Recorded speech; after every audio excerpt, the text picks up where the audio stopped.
CST, CST, CST, FRAC, FRAC, FRAC. Akwenami, Ikobe Nyamjana Enuyaji Kabakabo, Bravo Bana. Eh bien, moi qui demande des coucounami, les mianam, les Français de Métis. L'Okentia, il y a un cacado autour au Bonubo Subo, au Glambé, au Yomi, au Bossé, les ANSP, Ouyo, au Boycoté, avec l'eau Glambé, au Mouillon ANSIO, au Mouillon Fraco. Je vais marquer le nom des Français de Métis. Allez, nous, des moulins, on va trop nous qu'il voulons. Nous, on va faire que je vais voir mon aîné.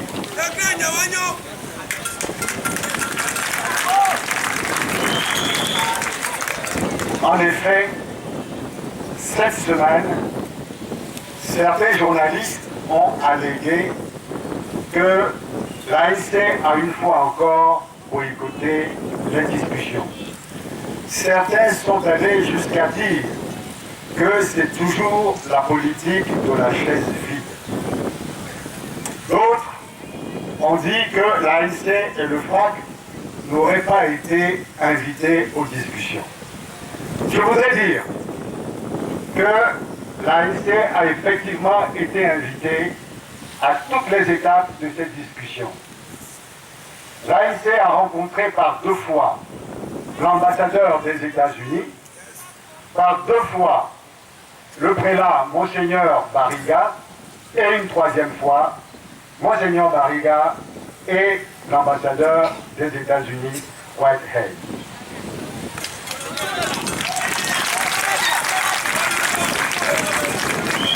Le président national de l'ANC, Jean-Pierre Favre, qui est ici présent, vous donnera tout à l'heure toutes les précisions de ces entretiens. Lors des discussions, on nous a proposé une liste de 11 points à débattre, à raison de 15 minutes par sujet. Ils nous ont dit, l'ambassadeur nous a dit que ces discussions devaient avoir un sens spécial puisqu'elles devaient être menées de manière secrète, non officielle, discrète. Et nous lui avons dit que compte tenu de la gravité de la situation et compte tenu du niveau de la crise qui mine notre pays, nous souhaiterions plutôt que cette discussion soit officielle, formelle.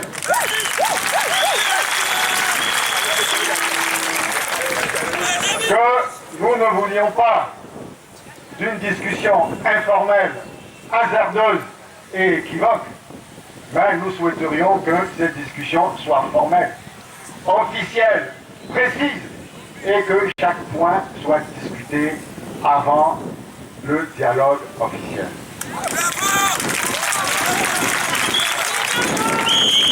Et c'est dans cette logique que nous avons proposé à l'ambassadeur des États-Unis, ainsi qu'au prélat Monseigneur Barriga, que nous souhaiterions, comme l'a souhaité le FRAC, comme l'a souhaité le CST, qu'un comité préparatoire soit mis en place pour déblayer le terrain. Parce que nous ne voulions pas retomber encore dans les mêmes erreurs du passé en allant dialoguer sans savoir pourquoi nous dialoguons.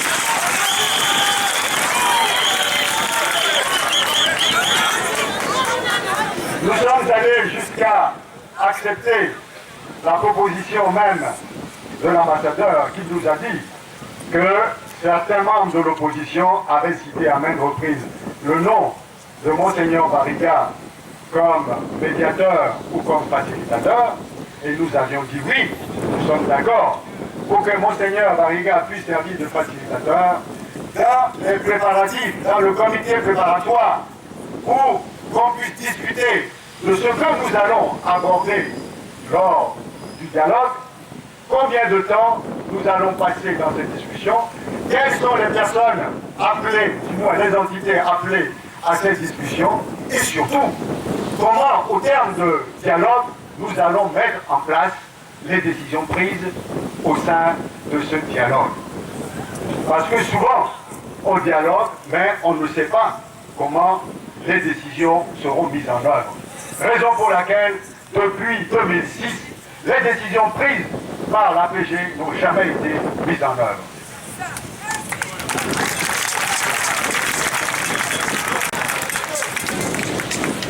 Donc, lors de cette dernière discussion, c'était le lundi dernier, Monseigneur Barriga et l'ambassadeur des États-Unis, M. Whitehead, nous ont laissé entendre que les discussions devaient commencer dès le mardi et qu'il n'était pas question d'une réunion préparatoire.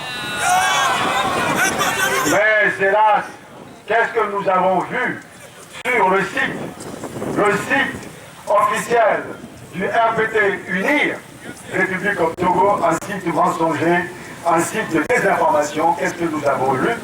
Qu'il s'agissait de discussions préparatoires. Ce que nous avions demandé et qui a été rejeté.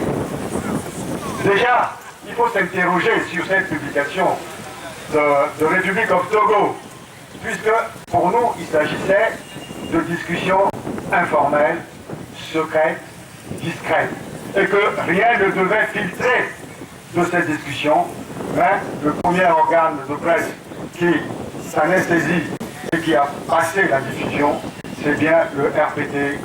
Tout le langage, la perfidie notoire du RPT, UNIR et UFC. Mais cela n'a pas suivi. Pendant que nos amis de l'opposition étaient censés discuter avec le pouvoir en place et l'UFC, qu'est-ce que nous avons vu? Nous avons vu que ce jour même, alors même où ils se réunissaient à l'OCDI, le Parlement était en train de voter une loi scélérate contre la presse togolaise en violation de l'article 26 de la Constitution, le renforcement des prérogatives de la Hague. Et pourtant, lors des discussions préalables, nous avions insisté à ce que les réformes de la Hague et de la Cour constitutionnelle soient inscrites à l'ordre du jour. Encore, le RPT vous donne d'une main et en même temps, il tape dessus. Nous nous sommes toujours battus pour la liberté de la presse. Nous nous sommes toujours battus aux côtés de la presse togolaise qui travaille, nous le savons tous, dans des conditions très difficiles, mais qui abat un travail extraordinaire. Comment accepter que pendant les discussions qui sont censées apporter l'apaisement, qui sont censées aller vers une résolution, ne serait-ce que partielle, de la crise qui mine notre pays, qu'au même moment, on modifie la loi en violation de la Constitution pour museler davantage la presse togolaise. Nous disons non. C'est la preuve encore que le RPT n'a aucune intention de dialoguer avec l'opposition démocratique.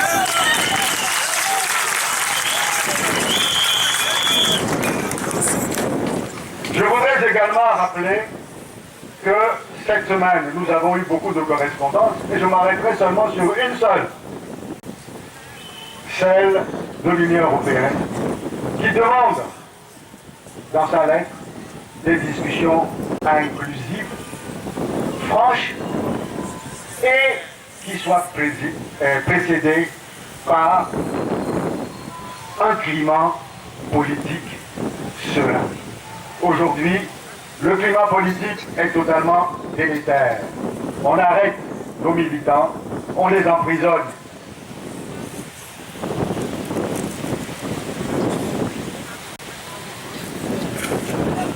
Oui, dans un climat serein, pendant ce temps-là, on est en train d'arrêter nos amis, nos frères.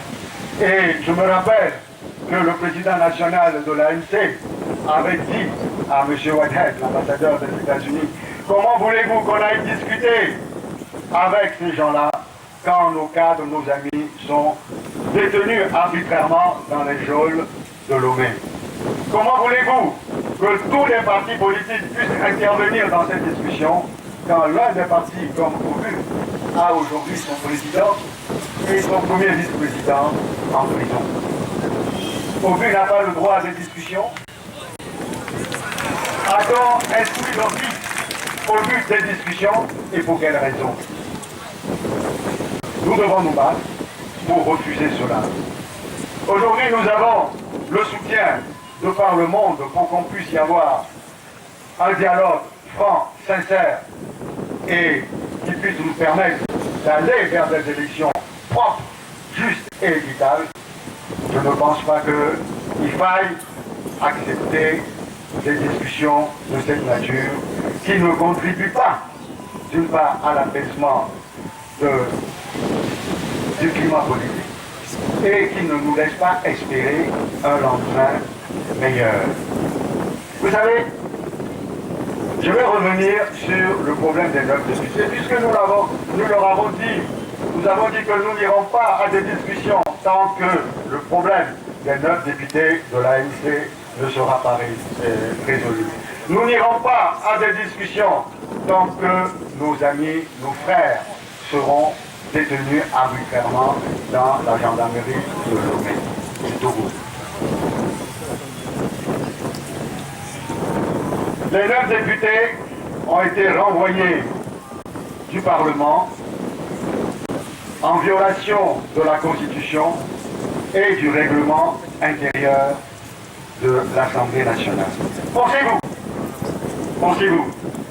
que si, conformément à la décision de l'Union interparlementaire, IUP, et de la Cour de justice de la CEDEAO, le gouvernement togolais avait mis en application les décisions idoines, pensez-vous que le Parlement, l'Assemblée nationale du Togo, aurait une fois encore violé le règlement intérieur de l'Assemblée nationale en levant l'immunité parlementaire de M. Aguilomé Kodjo? Pensez-vous que si le gouvernement togolais avait appliqué la décision de la Cour de justice de la CEDEAO, le gouvernement togolais aurait une fois encore violé l'article 26 de la Constitution en renforçant les prérogatives de la HAC? Je dis non. C'est pour ça que je vous invite à ce que nous nous battions tous pour refuser tout viol de la loi, tout viol de la Constitution et tout viol des droits de l'homme au Togo. Nous devons nous mobiliser et je vous invite à nous rejoindre à chaque fois que le CNT et le FAC nous appellent, à ce qu'on soit plus nombreux, encore plus nombreux, parce que les jours qui vont venir vont vous montrer encore d'autres choses. Tout à l'heure, je vous ai parlé des violations de la Constitution en ce qui concerne les 9 députés. Je vous ai parlé des violations de la Constitution dans son article 26 en ce qui concerne la HAC. Vous allez voir, les soutiens vont nous venir de l'extérieur, mais n'attendons pas que ces soutiens nous viennent des bras croisés. Nous devons continuer la lutte pour que nous soyons davantage soutenus depuis l'étranger. Je vous remercie.